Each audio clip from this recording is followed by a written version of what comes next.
Bien, buenas tardes a todos. Mi nombre es Oscar Mario Suárez, yo soy gerente general de Vitalia Salud, el plan de salud de la Clínica Foglianini. Eh, Muchas gracias a todos los que se han tomado el tiempo para conectarse a esta charla, a este webinar. Un agradecimiento especial a Roxana y al directorio del condominio Vista Verde por gestionar esta charla con el objetivo de aclarar, informar en estos tiempos de pandemia. Nos damos cuenta que hay mucha desinformación circulando en redes sociales y queremos tener la oportunidad de poner a su disposición tanto Vitalia como la clínica Foglianini, en realidad las personas, al público en general, conversación y acceso a conversar con gente profesional que nos pueda compartir medidas de bioseguridad y prevención. La tarde de hoy contamos con la presencia de la licenciada Estela Maimone. Ella es licenciada en enfermería, directora de la consultora Codeinep, es magíster en educación para profesionales de la salud, socia fundadora y miembro de la Asociación Argentina de Enfermeros en Control de Infecciones. Ella también es consultora en control de infecciones para el Ministerio de Salud de la Nación Argentina y es directora de la maestría en control de infecciones de la Universidad Austral. También nos acompaña la doctora María Teresa Guilló. Ella es jefe de infectología en la clínica Foglianini, especialista en infectología en el Hospital Muñiz de Buenos Aires y también tiene el posgrado en enfermedades infecciosas de la Universidad de Buenos Aires. Entonces, de esta forma podemos dar inicio. Por favor, adelante, licenciada Maimone. Bueno, buenas tardes a todos. Vamos a hacer una pequeña presentación y después quedamos abiertas a las preguntas, tanto la doctora Maite como yo. Vamos a hablar entonces, empezando, cómo se presenta esta infección COVID-19. COVID-19 es el nombre de la enfermedad que está provocada por un virus, que es el virus SARS-CoV-2. Y se presenta de dos formas, básicamente. Uno puede ser un asintomático, un enfermo asintomático, o sea, no tiene síntomas, pero tiene la enfermedad, puede contagiar, sí, contagia mucho menos que el asintomático, porque no tiene síntomas, no tiene tos, no, o sea, no elimina el virus como la gente sintomática. Está el presintomático, que 48 horas previo al inicio de los síntomas ya empieza a contagiar, como la mayoría de las enfermedades virales. Y el sintomático, que ya tiene síntomas, que es la persona que contagia. En los condominios en general hay una gran circulación de personas, pero además hay muchos lugares donde las personas se juntan, ¿sí? Así que vamos a hablar un poquito de cómo podemos prevenirnos dentro del condominio. También es importante saber cómo se transmite esta enfermedad para poder protegerse. La enfermedad se transmite de persona a persona, cara a cara. ¿Por qué? Porque un virus es un patógeno que necesita de una célula viva que esté en un organismo vivo para poder replicarse. Si no, no puede vivir, no se replica, ¿sí? Por eso es que necesita a las personas. Dos personas juntas, una infectada y la otra no, una la va a infectar a la otra. El virus está en el tracto respiratorio, va a salir de ahí, va a ingresar al tracto respiratorio de la otra persona. Y la otra forma de contagio es por contacto indirecto, lo llamamos, que es a través de las manos que tocan la propia cara de la persona que está infectada, asintomática probablemente, o presintomática, toca a la otra persona se toca la cara, y se toca la cara, y en general no se toca ojos, nariz o boca, entonces que son los tres, digamos, orificios que están conectados con el tracto respiratorio, y ahí es por donde ingresa el virus, ¿sí? Entonces, por eso decimos cara a cara, mano a cara. Son las dos formas de transmisión de este virus. ¿Qué pasa cuando el virus ingresa al organismo? Cuando el virus ingresa al organismo, no hay forma de eliminarlo tomando algo o premedicándose o haciendo cosas, porque de esa forma no funciona el cuerpo humano. El virus, digamos, ingresa al organismo y se empieza a generar una respuesta inmunológica en el propio organismo. Por un lado, la inmunidad celular, que a través de los linfocitos T va a desencadenar una serie de procesos para defenderse contra ese virus, que es nuevo, que el cuerpo no lo reconoce y que va a empezar a luchar. Ahí hay dos formas. digamos, dos cosas pueden pasar, o que uno se enferme y se enferme cada vez más grave, la enfermedad tiene 3 fases, o que durante la primera semana los síntomas vayan cediendo y se curen. De todas formas, va a ponerse en funcionamiento otra inmunidad, que es la humoral, que es la que hace los anticuerpos, que esta es duradera, que trabaja desde fuera de la célula, y que hasta hoy, porque es una enfermedad nueva, las personas que padecieron COVID-19 no lo vuelven a padecer. ¿Quiénes son las personas que están más en riesgo de adquirir la enfermedad? ¿Sí? De contagiarse todos, pero adquirir la enfermedad y que esta enfermedad sea grave son las personas que tienen alguna situación de base. Los fumadores son personas que tienen alto riesgo de enfermarse grave, repito, de adquirir la enfermedad, todas las personas que no la tuvimos, pero de enfermarse grave, las personas fumadoras, las que tienen alguna afección respiratoria previa, los mayores de 75 años, los niños. Pensemos que este virus es un virus que está circulando en este momento y que está eliminando, digamos, los otros virus respiratorios. En Argentina, por ejemplo, el 95% de los virus que están circulando son el SARS-CoV-2, el virus responsable del coronavirus. Hay solo un 2% que son otros virus. O sea que en este momento el que circula es este.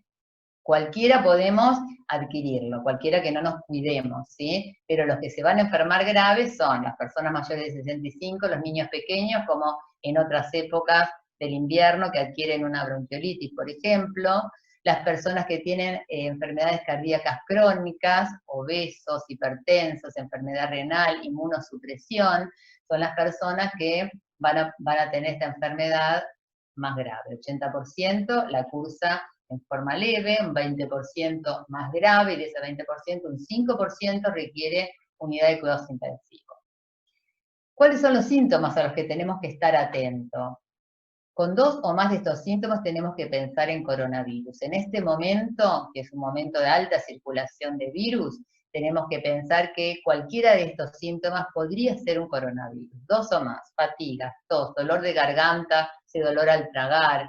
La fatiga es la fatiga esa, no puedo respirar, no me entra el aire, ¿sí? Fiebre, 37,5, no esperemos fiebres muy altas, aunque las hay con estas temperaturas suficientes, digamos. Dolor de pecho. Tengo 2 o más de estas y estoy pensando, puedo tener coronavirus. Y es importante pensarlo, porque si pienso que lo tengo, no salgo de mi casa, y ahora vamos a ver qué cosas tengo que hacer, ¿sí? Si tenemos pérdida de olor o gusto, la gente que se levanta un día y no siente olor a nada ni gusto a nada, así lo refieren. De repente se empieza a poner cosas en la boca y se da cuenta que no tiene gusto. Solo este síntoma hay que pensar que uno puede tener COVID-19. Solamente este síntoma, ¿por qué? Porque solo el 5% de la población mundial padece de la falta de olor y la falta del gusto, ¿sí? Entonces, si tengo esto que no lo tenía antes, tengo que estar pensando en que puedo tener COVID-19. ¿Qué hago si eso sucede? Lo primero que hago si esto sucede es, bueno, conozco los síntomas, ¿sí? Entonces tengo que saber qué teléfono marcar, cuál es mi médico, el centro de salud, digamos, el lugar donde me van a orientar, dónde me hago la prueba, cómo me lo hago, dónde voy, cómo me dirijo. Es importante tener un teléfono en ese momento para saber, bueno, a dónde llamo, a quién llamo. Me quedo en mi casa, no llamo a una vecina, a una amiga, no voy a visitar a otro y le digo, me parece que me siento mal, no recibo visitas, porque a veces la gente se queda en su casa, pero vino la mamá. No, no viene nadie, porque tenemos que pensar, en esta época puedo tener COVID. Asisto a la consulta prontamente, que la consulta, la primera puede ser de esta forma, ¿sí? Con telemedicina, que es como ahora nos estamos manejando, ¿para qué? Para proteger al médico, al centro de salud, a las otras personas y a mí mismo, ¿sí? No salgo. Y no me tengo que automedicar. Esto de pensar qué cosa puedo tomar por las dudas, así lo ataco rápidamente, no existe. No hay forma, esta es una enfermedad que se trata en forma asintomática y que hay medicaciones que después la doctora Nay te va a explicar, digamos, en qué momentos, pero no es para que una persona se medique sola ni tener ahí un arsenal para, porque no es la forma en que la enfermedad, digamos, se va a curar. ¿Cómo prevengo el contagio, digamos? Habitualmente, distanciándome. En los condominios es difícil mantener la distancia porque hay mucha actividad social. Estuvimos viendo algunos protocolos que tienen ahí en el condominio, como que deja mucho a la responsabilidad de las personas, responsabilidad de los padres con los niños, pero el virus de la responsabilidad no entiende. Entiende que si hay un ser humano con otro ser humano, ahí va a incorporarse para que se pueda transmitir. El virus quiere vivir y para vivir necesita de una célula viva. Entonces, tengo que estar lejos.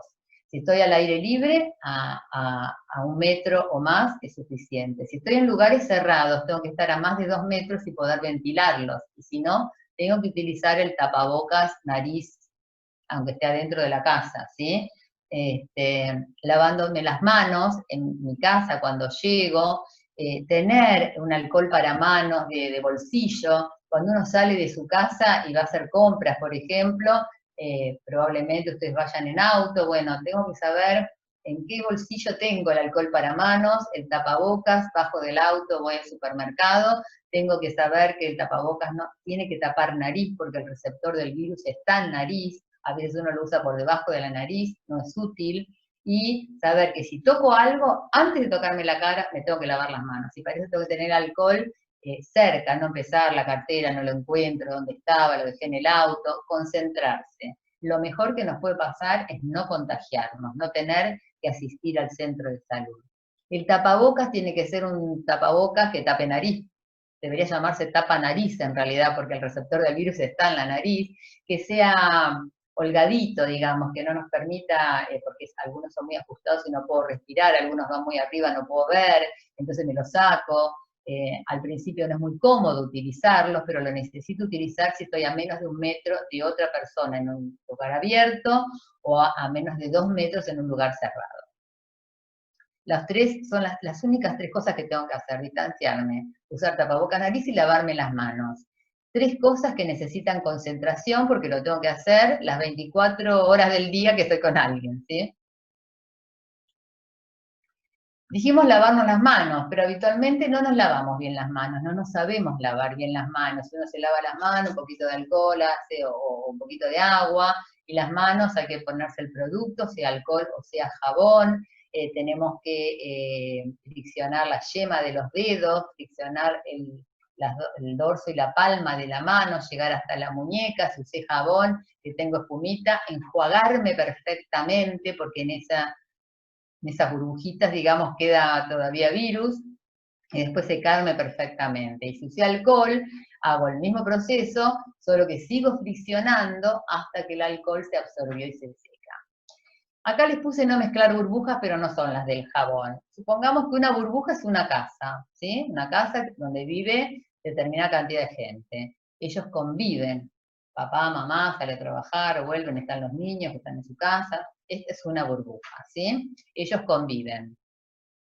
Si yo visito a mi vecina, a mi amiga, qué sé yo, es componente de otra burbuja, ¿sí? Si estos dos nos mezclamos, ya en lugar de ser 4 o 5 personas que vivimos en esta casa, vamos a hacer estas 4 más estas 4, somos 8. Si uno de estos 8 llega a tener síntomas, va a estar en riesgo las 2 burbujas. Ahora, si yo indistintamente voy con la burbuja esta, con esta otra, con la otra, una sola persona que se contagió va a contagiar a muchas otras personas. Este es un virus que es muy fácil de eliminar fuera del cuerpo. Dentro del cuerpo, una vez que ingresó, va a tener su proceso, como dijimos, el cuerpo se va a empezar a defender, pero es sumamente contagioso. Una persona que esté asintomática o 48 horas antes de tener síntomas, con muy poquitito, una gota de saliva, va a contagiar a muchas personas. Una persona se dice que contagia hasta 4 personas. Si mezclamos muchas burbujas, lo que va a suceder es que muchas personas van a estar en riesgo, ¿sí? Entonces tengo que saber con quién estuve para poder avisarle. Epidemiológicamente lo que se habla es, bueno, si voy a estar con otra burbuja, que sea con una, pero no me mezclo con todas las burbujas, ¿sí? Burbuja o núcleo, ¿sí? Otra cosa para hacer, los niños, estamos en invierno, los días son fríos, ventilamos a lo mejor poco, aunque ventilemos no tenemos todos los días, todo el día la ventana abierta, entonces los lugares se concentran los gérmenes de las personas. Niños jugando juntos de esta forma en época de COVID no es conveniente porque los niños se enferman menos que los adultos, pero se enferman. Por lo tanto, los niños acá tendrían que tener una máscara facial o no juntarse en esa cantidad. El aire libre diluye el virus, es bueno el aire libre. De todas formas, los chicos tienen una forma de relacionarse, de abrazarse, de estar cara a cara mucho, y si un niño es un asintomático puede contagiar a otros, ¿sí? Sobre todo si hay niños que tienen asma o alguna enfermedad respiratoria. No tocarnos la cara. A veces tenemos el barbijo, pero tenemos ese hábito de me picó el ojo, concentrarse. Acá la concentración es lo más importante. Esto no debería suceder. Bueno, una burbuja más otra burbuja, somos 3 burbujas y nos juntamos a cenar.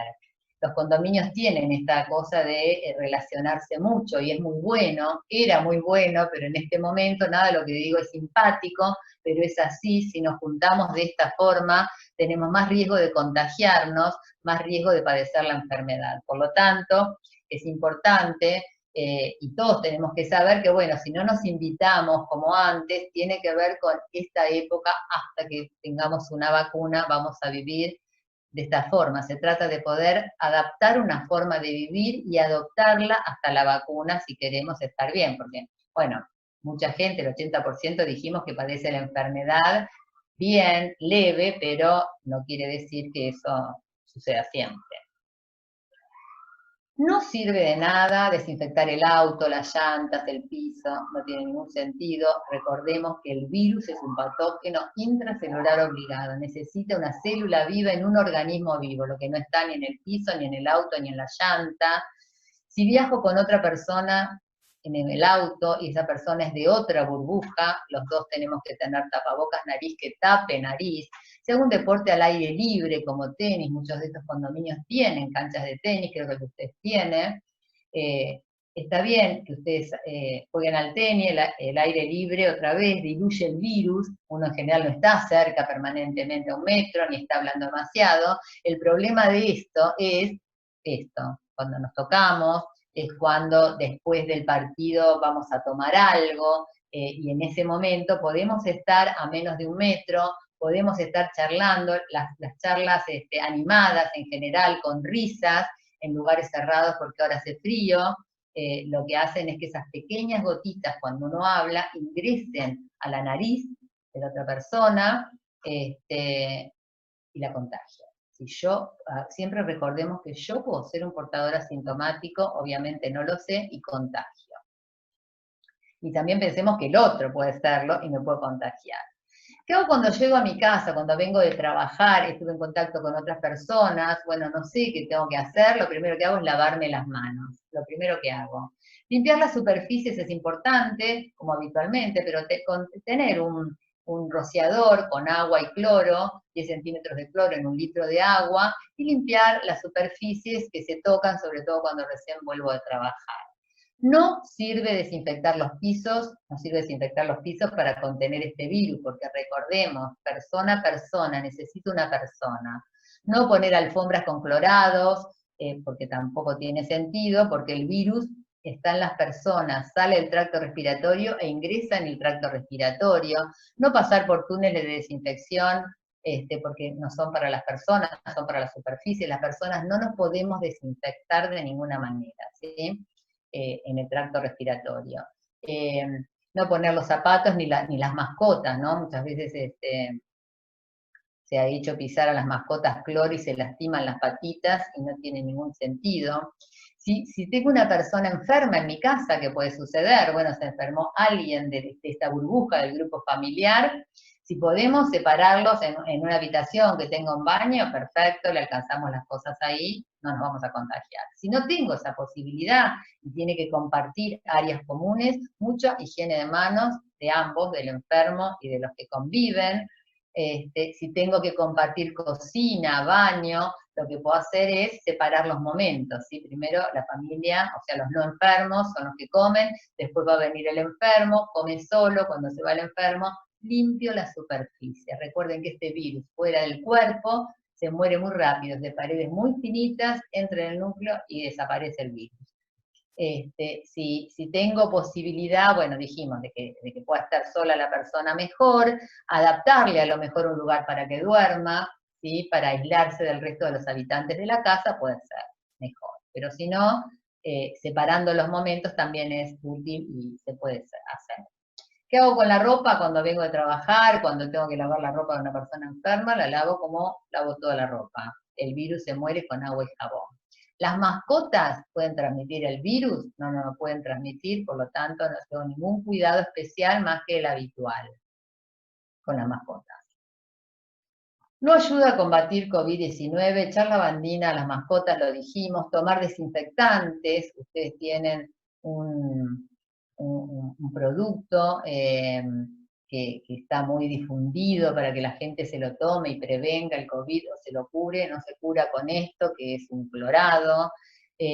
Pasar por la cámara de desinfección dijimos que no sirve, rociar con alcohol las bolsas del delivery. El delivery, recuerden que lo trae una persona, ¿no? El delivery es la persona que trae los elementos. Los elementos que trae son inertes, no tienen células vivas, nunca podrían contener el COVID. Sí lo puede contener la persona que viene y trae estas cosas. Entonces, si viene el muchacho del delivery o la chica del delivery, que tenga un tapabocas nariz, que tape nariz y que no se lo saca cuando está hablando con nosotros.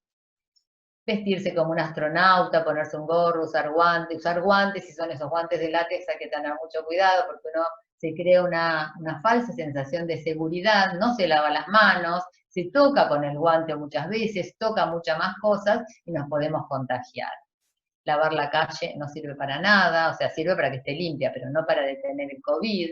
Hay unas tarjetas milagrosas que supuestamente evitan que uno se contagie, eso no existe. Imagínense que es un virus que necesita una célula viva en un cuerpo vivo para poder replicarse y contagiarse. Planchar la ropa para matar el virus no, lo que mata la plancha son los ácaros, pero no el virus. Echarle alcohol a los zapatos, lavar la ropa por separado no sirve. Usar gorro por si se contaminó el pelo tampoco sirve. Ducharse y lavarse los dientes sirve porque uno tiene que estar limpio y la boca tiene que estar saludable, pero no para matar el virus. Y usar barbijos si estoy solo en mi auto tampoco, porque voy solo, el virus no está en el aire ambiente, recuerden, de persona a persona.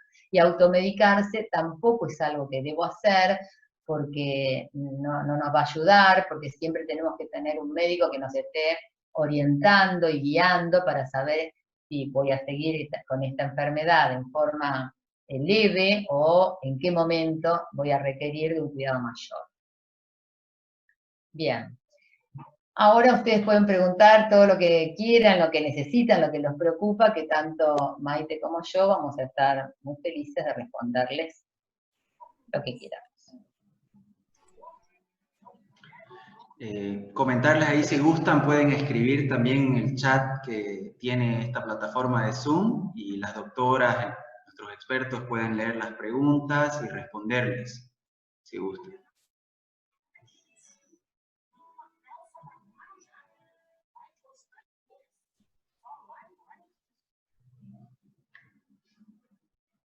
Maite, yo te hago una pregunta. Viste que nosotros decimos que hay que ir precozmente al médico. Ya. ¿Por qué es esto de ir precozmente al médico? En realidad para ver eso, ¿no? Los signos de alarma, en realidad como vos les explicabas estaba perfecto. Cuando yo tengo 2 o más síntomas de los que comentaste, está bien hacer telemedicina primero porque es como un screening, ¿no? Ya ahí el médico si ve que hay un poquito de dificultad para respirar o si hay comorbilidades, ya ahí lo puede enviar a la guardia, digamos, ¿no? Pero antes muchas veces no va a ser necesario, ¿no? Pero en realidad incluso es simplemente para eso, ¿no? Para la orientación del paciente, para ver si necesita algo más, si necesita una tomografía, pero en realidad cuando se complica el paciente, lo hemos visto ya en la mayoría de los pacientes, es a partir del día 7, más en la etapa inflamatoria, ¿ya? O sea que muchas veces se va a hacer el control, pero las verdaderas pautas de alarma se las da a partir de esos días. La enfermedad, para que ustedes entiendan, hasta el día 7 más que todo es la replicación viral, o sea, actúa el virus mismo, y a partir del 8 al 14 más que todo es la inflamación que desencadena. Entonces, cuando consultan antes, está bien precozmente para que yo pueda evaluar eso, ¿no? Si el paciente tiene alguna comorbilidad o si tiene falta de aire, pues le voy a pedir la tomografía en ese momento, digamos, ¿no? Pero cuando más cuidado debo tener, y el médico le va a explicar eso igual al paciente, es a partir del día 7. ¿Y cuándo se hace el hisopado? El hisopado, desde que ya presenta los síntomas, ya le puedo hacer, pues, ¿no? Va a ser parte del diagnóstico, junto con toda la clínica, porque hay un porcentaje que también hemos visto con hisopado negativo, pero que tiene toda la clínica, ¿no? Ese igual tiene que cumplir, digamos, el aislamiento, o a veces hasta con tomografía es compatible, y aún así alguna vez debe pasar, igual hay un porcentaje que tiene, ¿no? El hisopado negativo. Pero es lo más fidedigno, bien que lo dijiste igual, porque lo hisopado es lo más fidedigno, porque acá, no sé si en Argentina ha pasado lo mismo, se ha puesto muy de moda la serología o las pruebas rápidas. Entonces la gente mucho se hace eso y confía en eso, y no es así, ¿no? Las pruebas rápidas pueden tener muchos falsos positivos o incluso también muchos falsos negativos. Si yo tengo una prueba rápida positiva, debo hacerme una PCR, un hisopado, ¿no? Y lo mismo, si es negativo, tampoco confiarme, digamos, ¿no? Porque a veces están haciendo de rutina en las empresas y pueden decir, ah, no, esta persona está sana, y no es así, ¿no? Claro, y por otra parte, cualquiera de estas pruebas, digamos, hacérsela en forma preventiva no tendría mucho sentido porque es la foto del momento. Dentro de 4 días te contagiaste y ya estás contagiando y vos creés que era negativa, ¿no? Tal cual, tal cual. Doctora, aquí hay una pregunta que me realizan a través del chat de Zoom, donde dicen, ¿cuál sería el problema con una persona que ya se automedicó con el tratamiento del doctor Bacadíes, dicen, al haber sentido el primer síntoma? Entienden que es una mala práctica, pero si ya ocurrió, ¿podría esto traer algún problema futuro? Claro, la idea es, automedicarse es grave, ¿no? Y eso tiene que quedar claro y la población lo tiene que llegar a entender. Número uno, hay muchos medicamentos que ya están en estudio para empezar, ¿ya? Por ejemplo, la ivermectina, que la gente toma por su cuenta. No es que está demostrado que sea efectivo. Además, hay muchas cosas como, por ejemplo, la dosis en la que se utiliza como antiparasitario, en los estudios que están en curso para COVID, no es la misma dosis, la dosis es mucho mayor, la dosis que demostró inhibir al virus de forma in vitro, la ivermectina, es muchísimo mayor a la dosis que se utiliza como antiparasitario. Entonces esta dosis podría llegar a ser tóxica y está en estudio a ver hasta cuánto se va a tolerar. Entonces todos esos datos es importante. Además, sin tomar en cuenta que cada persona tiene otras patologías de base y los medicamentos hacen interacciones medicamentosas con los otros medicamentos y pueden tener efectos adversos, arritmias, gastrointestinales. Por ejemplo, cuando la gente toma quinolonas, igual, porque toman también antibióticos, toman acitromicina, que son macrólidos, pueden haber arritmias cardíacas. Entonces, no es que yo voy a tomar un medicamento y no me va a pasar nada. Todo medicamento tiene un efecto adverso, ¿ya? Además, no solo eso, ni siquiera se ha demostrado su efectividad. Entonces, para empezar, en los casos leves, el tratamiento es sintomático, es aliviar los síntomas. Paracetamol, dextrometorfano para la tos, aliviar los síntomas. Dioxadol, si hay mucho dolor de cabeza, nada más. Los moderados a los graves, que van a ser los hospitalizados, ellos sí van a requerir tratamiento, ¿ya? Pero eso es importante, ¿no? Tomar en cuenta. Bien, gracias, doctora. Licenciada, hablaban un poquito sobre el tema, mencionó el jugar tenis. Hay una pregunta un poquito relacionado al tenis y creo que también se puede aplicar quizás en el fútbol, aquí hay una cancha de fútbol, etcétera. Mencionan de que en el caso del tenis, la pelota de tenis la agarra el otro jugador, intercambian, ¿no? Se pasan la pelota y a veces agarrándola en las manos, quizás algo similar puede ocurrir con las pelotas de fútbol, ¿no? El arquero, el jugador, en fin. ¿Qué nivel de riesgo tiene eso en contagio, digamos, ¿no? El estar tocando esa pelota, sea de tenis o de fútbol. En realidad que el virus viva en la pelota es harto difícil, o sea, es algo que no va a suceder. Podría suceder que si la persona, digamos, es sintomática y tiene secreciones, no va a estar jugando a ninguno de estos deportes. Por lo tanto, recordemos que el virus necesita de una persona para vivir. Me preocupa más cuando hacen un gol y se abrazan, porque ahí son persona a persona, pero la pelota la verdad que no tiene ningún... olvidémonos de ese tipo de cosas y concentrémonos en lo importante, porque las olas estas que se dan de contagio alto, sobre todo en algunas comunidades, tiene que ver con no concentrarse en lo importante, que es el contacto físico, ¿sí? Entonces, todo deporte tiene esta cosa de que vamos a festejarlo, y ahí es donde nos vamos a contagiar. Contacto físico no debemos tener y todo lo demás olvidemos, no es importante. Me solicitan que si puede repetir las recomendaciones, sobre todo con el tema de las entregas a domicilio, ¿no? Los deliveries y el tema de las bolsas que dejan, ¿no? Con comida, todo ese tema, si puede repetir esa recomendación. Perfecto, ni la comida, ni la bolsa, nada de eso, ni el dinero va a traer el germen. Lo que va a traer el germen es la persona que transporta esos elementos. Entonces, viene el chico del delivery o la chica del delivery o quien fuera, bueno, tiene que tener tapabocas, nariz y yo también, o sea, ambos. Hay gente que dice, nunca salí, solo fui a atender al chico del delivery y no se contagió, ¿no? Bueno, primero habría que ver si realmente eso es así, pero si así fuera, a veces uno se queda charlando con el chico que se baja o uno se baja el barbijo y recordemos que debe tapar nariz para que sea eficiente ese barbijo. O sea que no tiene riesgo que venga el chico del delivery, siempre y cuando se le exija al chico del delivery tener el tapabocas nariz y que le cubra boca y nariz, ¿sí? Bien, Acá hay otras preguntas, ¿no? A lo mejor para Maite, si la serología por ELISA es segura.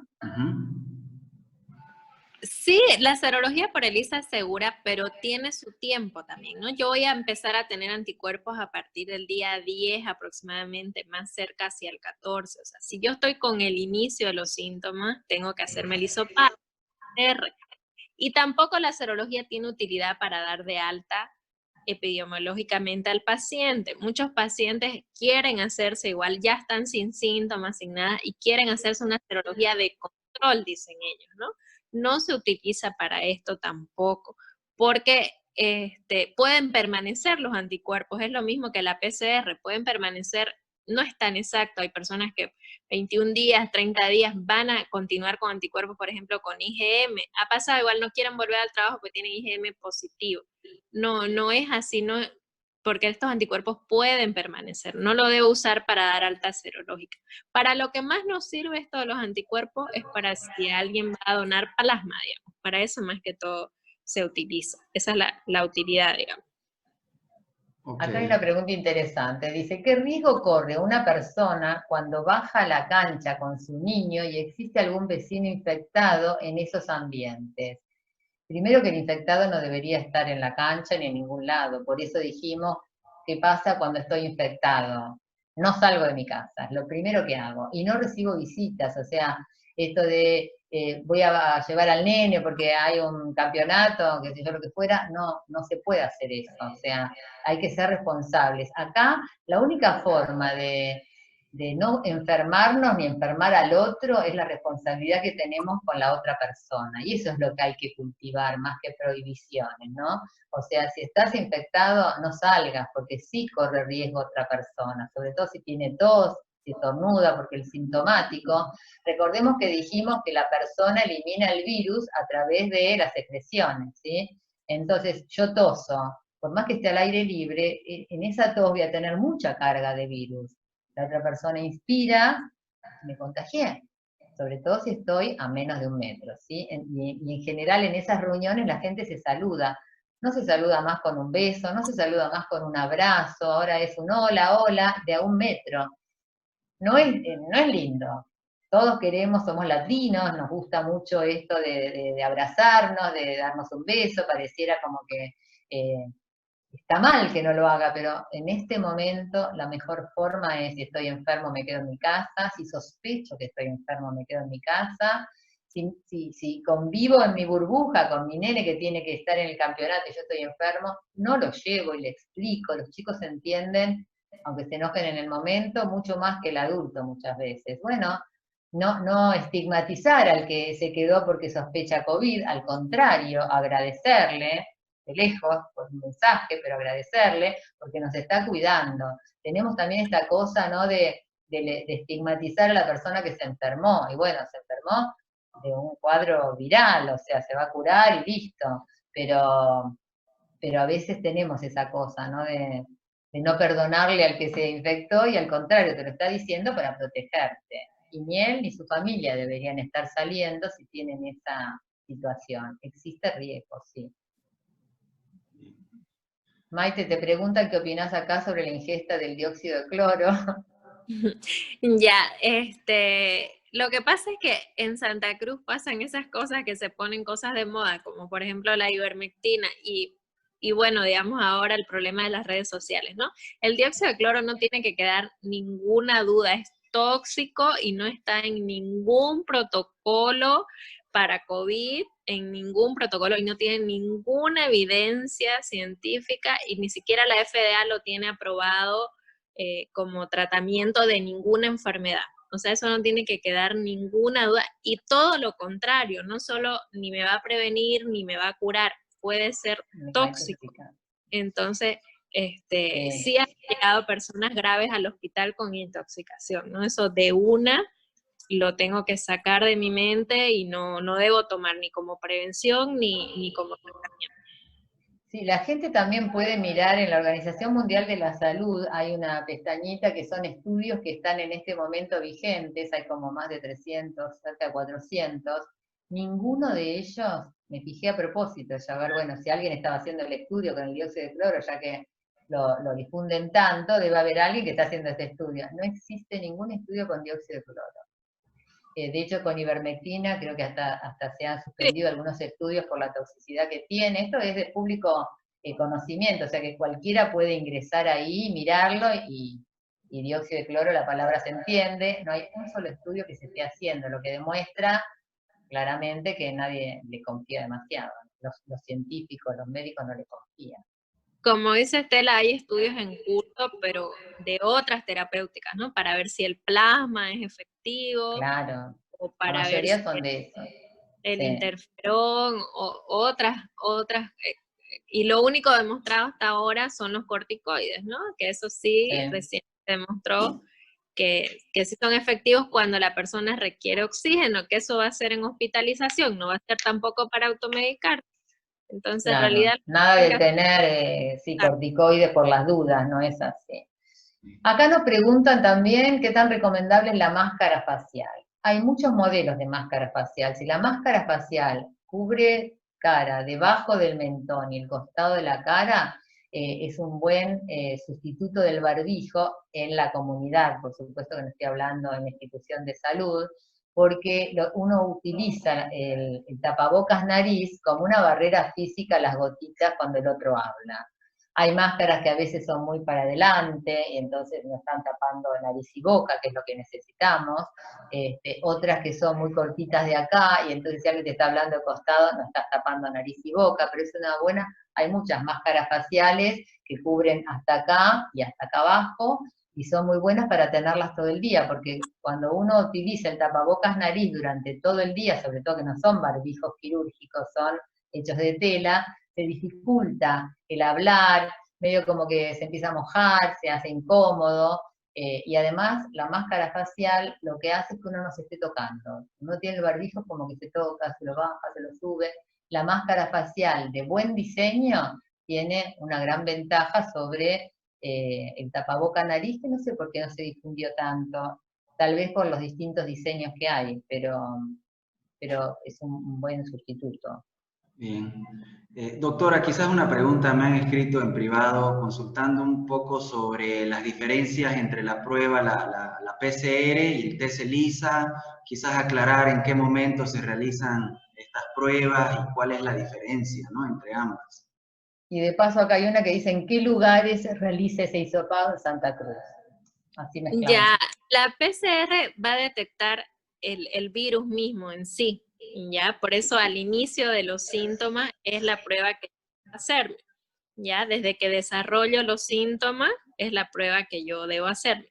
La serología son los anticuerpos que yo voy a desarrollar para la enfermedad, IgM, IgG, ya, y los voy a empezar a desarrollar a partir del día 10, eso sería medio precoz, generalmente más cerca hacia el día 14, ¿ya? Pero para diagnóstico lo que yo debo hacer es la PCR, detectar el virus mismo, el hisopado, que es, ¿no?, a la faringe y con orofaringe también. Los lugares son Cenetrop, digamos, del modo estatal, y de la forma privada en Santa Cruz hay laboratorios autorizados, ¿no?, como Labogen, Origen y Centro Médico Foyanini también, que ahora ya también están realizando PCR. Esos son los 3 lugares, digamos, que están autorizados por el gobierno igual, y Cenetrop de la parte estatal. Bien. Hay una pregunta en privado acerca sobre el amonio cuaternario de 5ª generación, que dicen si eso se podría utilizar para la desinfección de manos en vez del alcohol. Para la desinfección de manos, no. El amonio cuaternario es un jabón, un detergente que desinfecta a la vez, pero es para superficies, no es para la piel, ¿sí? Es muy irritante para la piel, es para superficies.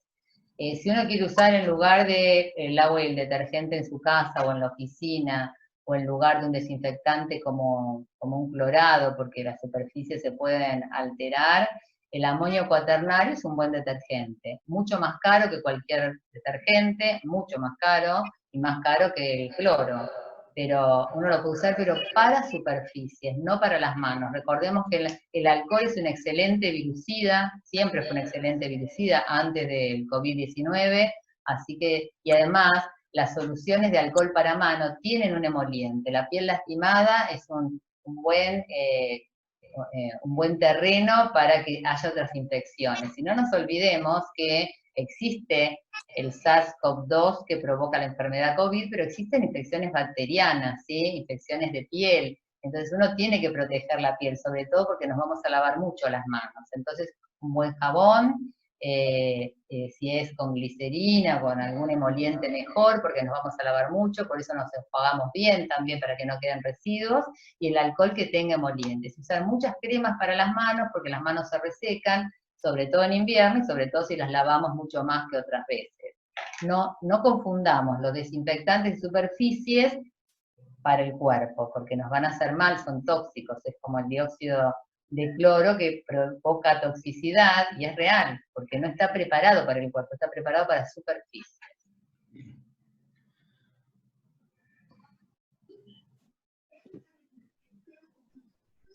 Hay una pregunta acerca de qué tan efectivo es el alcohol para matar el virus. Excelente virucida, lo acabamos de decir, excelente virucida antes del COVID también, ¿sí? De hecho se usa mucho para higiene de manos, no ahora. Para la higiene de manos se está utilizando en el ámbito hospitalario hace más de 20 años, ¿sí?, como sustituto del lavado de manos con agua y jabón.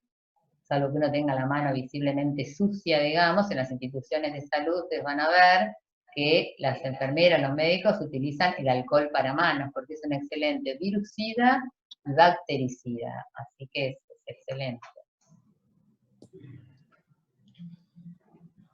Siempre usarlo en formulaciones para manos, no porque el alcohol, digamos, que viene de la botella, si es al 70% es excelente alcohol también, es virucida también, pero reseca la piel porque le falta ese emoliente para las manos, ¿sí? Uno no tiene otra cosa, y tiene ese alcohol, también lo puede usar, la mano se va a resecar. y las uñas se van a romper, pero bueno, por eso los emolientes. Bien, no veo, creo, más preguntas. No sé si No. alguien más quisiera tener la oportunidad de preguntar o pedir que se aclare algún tema. Bueno, comentarles que este webinar está siendo grabado, luego se lo facilitaremos al directorio del condominio para que lo puedan distribuir quizás a otros residentes que no tuvieron oportunidad de conectarse. Nuevamente agradecer a Estela y a la doctora Guilló por su tiempo y por responder todas las preguntas, de verdad que muchas gracias. También un agradecimiento a Roxana y al directorio por ayudarnos a gestionar este webinar, esta charla, y tener oportunidad de seguir informando, ¿no?, en estos tiempos de pandemia, que creemos es la mejor arma contra tanta desinformación que está habiendo en las redes sociales. Gracias, si no hay más preguntas, entonces... Hay una pregunta acá de Claudia, ¿la respondemos? Sí, claro que sí. Dice, si uno sale de la casa con todas las medidas de seguridad, ¿qué probabilidad de contagio existe en una visita al dentista? ¿Qué cuidado se debe tener?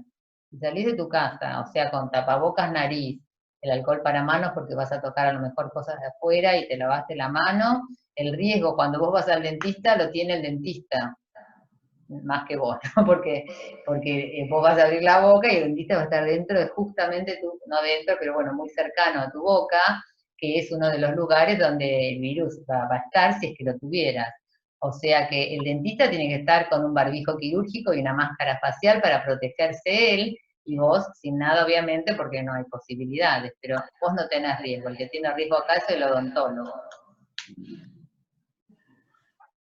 Continúan, hay un par más de preguntas, creo, Estela, sobre... Sí, una dice, ¿existe posibilidad de recaer en el COVID, Maite? O sea, en realidad no se ha demostrado que haya reinfección, que se llama, ¿no? No se ha demostrado. Han sido reportados algunos casos, pero algo excepcional. Pero lo que sí se ha reportado y sí hay estudios de la persistencia de los síntomas. Eso sí, que yo incluso 2 meses posteriores, hasta 6 meses posteriores, puedo persistir con síntomas, como ser la fatiga, tos. Es más, los estudios dicen que la mayoría va a persistir aunque sea con un síntoma, la gran mayoría. Se puede persistir un poco de tos, puede persistir un poco de fatiga, eso sí puede pasar.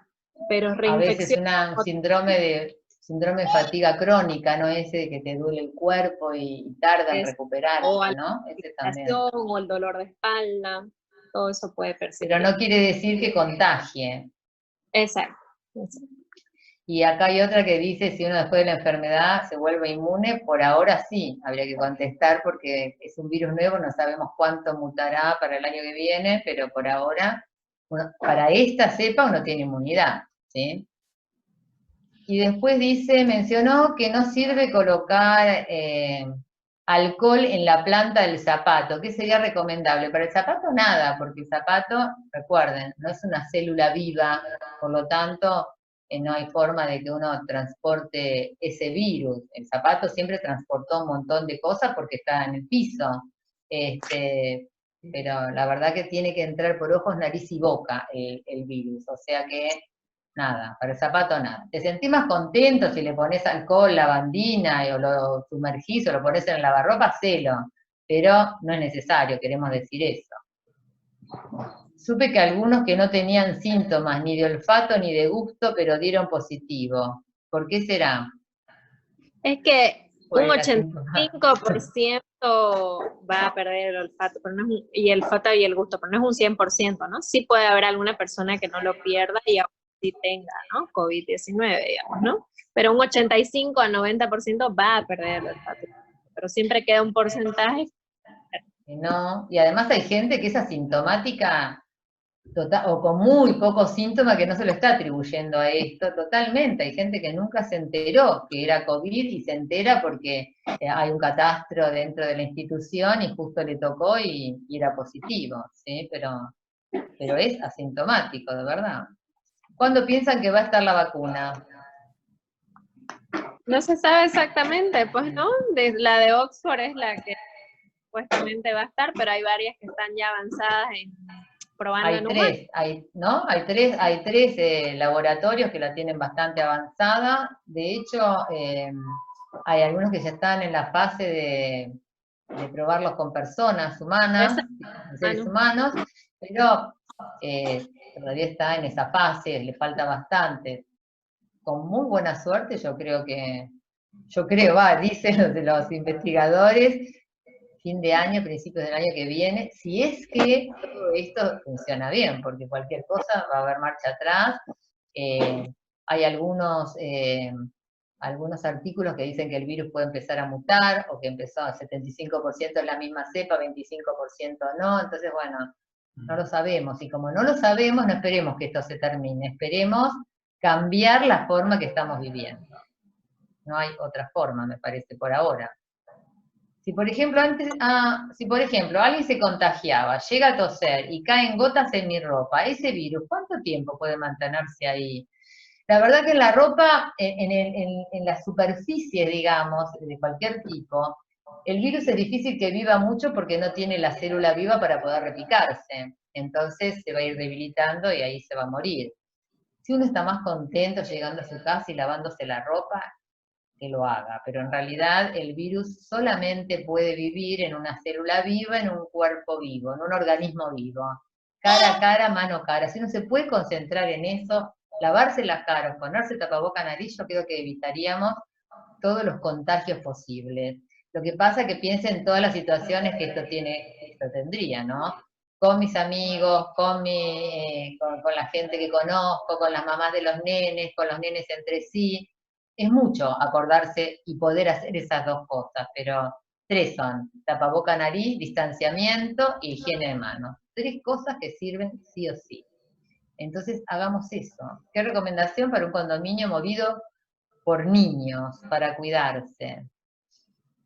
A ver, Maite, ¿qué pensás vos? Pero los niños son un riesgo en sí mismos, ¿sí? Porque pueden ser portadores asintomáticos o pueden estar por enfermarse, y entre ellos los niños, si son niños que no son de la misma familia, digamos, de distinta burbuja, de distinto núcleo, pueden contagiarse. Entonces tienen que tener los mismos cuidados. Claro. Acá lo que... yo tengo muchos sobrinitos chiquititos y acá salieron unas máscaras faciales con dibujitos de superhéroes y qué sé yo, que los nenes, o barbijos con esos dibujitos, y los nenes saben que para juntarse ellos se los tienen que poner. Por ahora funciona. Los chicos en general, si uno les habla, son más de abrazar también, entonces hay que explicarles mucho, educarlos mucho, y dejar de hacer algunas cosas que uno antes hacía, porque la nueva normalidad dice eso, que tenemos que estar más lejos. No es agradable, no nos gusta, pero hay que hacerlo si nos queremos cuidar. ¿Qué probabilidad con los alimentos en los supermercados? Ninguna. Persona a persona, acordémonos. Es más riesgoso encontrarme con mi amiga en el supermercado y me pongo a charlar. Aunque tenga tapabocas nariz, piensen que el tapabocas nariz, vieron que se empieza a humedecer, y cuando se empieza a humedecer ya no es tan efectivo. Yo a veces le digo a la gente, pero no me hables mucho, o sea, si vas a estar cerca, no me hables mucho, alejate. Eso es la gotita que va a entrar a la cara de la otra persona, cara a cara, mano a cara. Si ustedes pueden recordar eso, ¿y cuál es la medida de prevención? Alejarme, tapaboca, nariz, que tape nariz, y lavarme las manos, tienen el éxito asegurado, pero es muy difícil hacer eso todo el tiempo. O sea que lo que se reportó al inicio de la pandemia, que el virus vive en superficie, metal, plástico, no es correcto, tal cual como lo dicen ustedes, no es que no sea correcto. Ese fue un estudio que se hizo en forma experimental sin tener en cuenta la vida real. Entonces se recreó el virus, se recrearon los lugares, el ambiente, la presión. En la vida real eso no sucede. Entonces, muchas cosas que se hicieron al principio de la pandemia ya se demostraron que no tienen sentido. Lo de los zapatos es algo que lo empezaron a hacer los chinos. Y entonces todo el mundo miraba a los chinos que se sacaban los zapatos y todo el mundo se empezó a sacar los zapatos. El tema es que, bueno, cuando algo nuevo aparece, se hacen muchas cosas que después se ve que no tenían sentido, rigor, y hay muchas culturas que se sacan los zapatos para ingresar a las casas, pero porque es una cuestión higiénica, el zapato siempre está sucio. Las telenovelas turcas, por ejemplo, si ustedes las miran, la gente llega a la casa y se cambia el zapato, pero no es por el COVID, lo hicieron toda su vida. O la gente oriental, a veces hace eso también en algunas culturas, por el karma, pero no tiene que ver con el COVID. Así que hoy nosotros también tenemos la mirada después de que ya sucedieron otras cosas en el norte, ¿no? Y hay publicaciones científicas que no avalan esto del medio ambiente en las casas. Las instituciones de salud, hay mucha secreción respiratoria, se aspiran pacientes, se juega con muchas excreciones, y por eso es la limpieza y desinfección de los ambientes hospitalarios, que no tienen nada que ver con la de las casas, ¿sí? Y desinfectar los alimentos tampoco, o sea, no por el virus, sí se desinfectan por las bacterias. Si uno no tiene agua potable, bueno, existen bacterias y siguen existiendo, entonces uno desinfecta las verduras como lo hacía antes del COVID, pero no por el COVID. Esto de que ingrese por el tracto digestivo no existe, ¿sí? Pero bueno, no hay que hacer nada diferente a lo que uno hacía antes del COVID. Salvo esto que dijimos, ¿no? Cara a cara, mano a cara. Bien. Y además uno se estresa menos, porque uno está muy estresado con este tema y pierde tanto tiempo en hacer todas esas cosas que no hace la importante. La importante es la que menos nos gusta, alejarnos, que los chicos no se junten entre ellos, que las mamás no se junten entre ellas, esa es la más difícil. Entonces a veces uno prefiere hacer las otras que las puedo hacer, pero no son las importantes. Bien.